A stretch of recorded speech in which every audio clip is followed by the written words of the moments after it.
Merci Fabrice, on va compléter le tour de table petit à petit. Alors, je renforce le discours sur l'évolution des traitements non médicamenteux. Nous allons vivre notre 9e colloque sur les approches non médicamenteuses en novembre et Emmanuel sera là aussi. Je vois dans la salle aussi d'autres intervenants. Je vois Madame Quignard là-bas. Nous allons travailler sur le thème de la douleur au bonheur. Et justement, je vous propose d'entendre Laurence Hugonot-Diener, qui est médecin à l'hôpital Broca à Paris notamment. Vous êtes là ? Merci.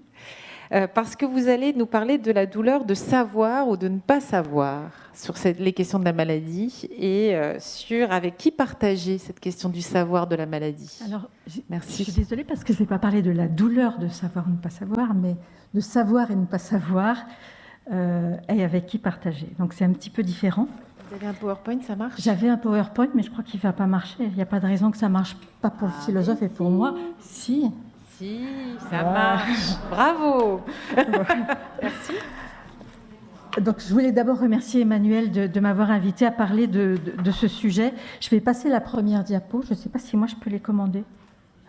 On va la passer parce que ça a été magnifiquement défini par les deux personnes précédentes. La première fois qu'on a parlé de ce sujet, c'était lors de l'Université de Lille. En 2013, on essayait de réfléchir ensemble sur le diagnostic précoce dans la maladie d'Alzheimer. Précoce, ça veut dire 10 à 15 ans avant, c'est pas un an avant que ça se déclare, 10 à 15 ans avant d'avoir les premiers symptômes.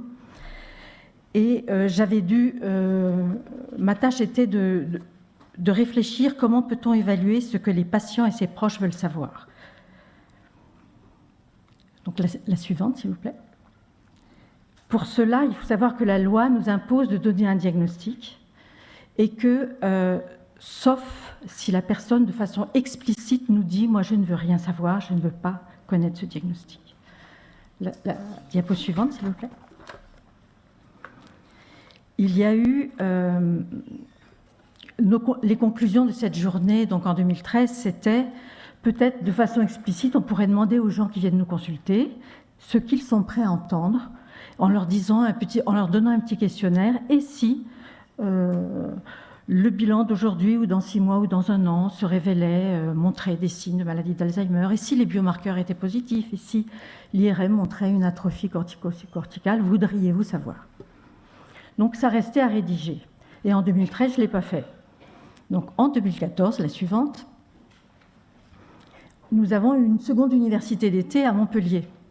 Et là, Emmanuel nous a distribué la résolution de Montpellier, que vous connaissez sûrement, où le point numéro 2, le premier point, c'était accroître et partager les savoirs. Et vous voyez que c'est accroître et partager les savoirs pour la recherche clinique et pour l'accès de ces personnes à cette recherche, tout en respectant alors leur dignité, vous n'aimez pas ce mot, mais c'était dans le texte. La suivante, s'il vous plaît.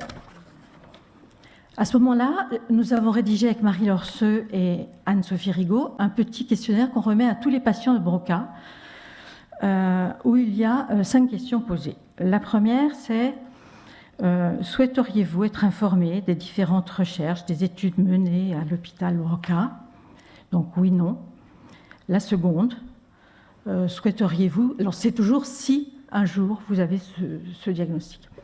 La seconde, c'est souhaiteriez-vous participer ou connaître les études sur la recherche des causes de cette maladie ? Petit 3. Désireriez-vous tester un médicament si vous étiez malade ? Petit 4. Voudriez-vous participer aux recherches et les connaître, les recherches thérapeutiques non médicamenteuses, psychosociales, etc. Petit 5. Souhaitez-vous mieux connaître la gérontotechnologie, tout ce qui peut aider la personne et éventuellement y participer. Alors je vais vous montrer maintenant la diapo d'après, encore d'après. Nous avons donné ça à Broca donc depuis fin 2014 et nous avons, simplement pour ceux qui ne connaissent pas, c'est le Centre de mémoire et de ressources et de recherche de Paris-Sud. La file active de Broca en 2015, c'était 2371 personnes qui venaient nous consulter, 1149 nouveaux patients, 929 diagnostics portés. La diapo d'après. Donc, je vous donne les résultats sur la Banque nationale aussi Alzheimer, où tous les patients et leurs aidants, tous, étaient d'accord pour savoir et connaître le diagnostic. Alors, je sais que c'est biaisé parce que ce sont des gens qui sont venus consulter. Mais quand même, c'est beaucoup de monde. 22% seulement étaient d'accord pour participer à une recherche thérapeutique. Je crois que c'est le problème du placebo. 96,5% étaient volontaires pour un PHRC. La suivante. La suivante. Je réagis pas assez vite. La suivante. 98% désirent connaître le soutien et les ressources psychosociales. 97% sont d'accord pour tout ce qui est gérontotechno. Les gens en sont très friands. Donc ça, vous vous rendez compte que tous les gens qui sont à l'hôpital Broca ou qui viennent sont des gens qui veulent savoir. Diapo suivante. Je vais prendre mon autre casquette, c'est la casquette de psychogériatre du réseau Mémoris, où je dois aller voir en charge à domicile. Donc Mémoris, c'est 1, 2, 3, 4, 5, 6, 13, 14 comme arrondissement parisien. Je dois prendre en charge des patients difficiles, opposants de 60 ans et plus, et en situation de crise et non prise en charge. Il faut à ce moment-là que je donne un avis d'expert et que je fasse un diagnostic, et que je mette en place un suivi. Diapo suivante. Donc ça, vous vous rendez compte que ce sont ceux qui ne veulent pas savoir. Vous voyez, j'en ai vu 82 en 2015, sur les 461 suivis, avec 107 visites abouties, et sur les 151 visites, ça veut dire que j'ai 47 visites non abouties, où les gens ne veulent pas m'ouvrir, me parlent à travers la porte, me claquent la porte au nez. Ils ne veulent surtout pas parler à un médecin, parce que ce sont tous des crétins, et qui ne veulent pas savoir ce qu'ils ont. Donc là, il y avait 35 hommes, 54 femmes, un âge moyen beaucoup plus jeune, à 77 ans. 75% n'ont aucun suivi médical. C'est cohérent avec ce qu'ils disent. La diapo suivante. Donc en fait, ce sont des cas complexes qui présentent tous des troubles du comportement qui ont entraîné une plainte de l'entourage. Ils sont pour la plupart opposants, difficiles, délirants, hallucinés, dépressifs. Et ces patients ont toujours été signalés suite à des plaintes de l'entourage, et le plus souvent une insalubrité de leur logement parce qu'ils accumulent, il y a des rats, des souris, des cafards, et j'en passe. Diapo suivante. Les pathologies donc, que j'ai diagnostiquées après avoir finalement réussi toujours à entrer en contact, je suis patiente, c'est 40% de psychiatriques, j'en parle pas, c'est pas le thème aujourd'hui, et 60% de neurodégénératifs, même jeunes, avec le plus souvent des DFT, donc vous voyez, c'est toujours quelque chose de frontal, et des maladies d'Alzheimer ou des maladies vasculaires.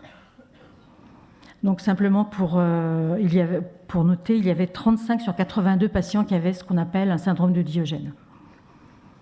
Donc en conclusion, c'est la dernière diapo.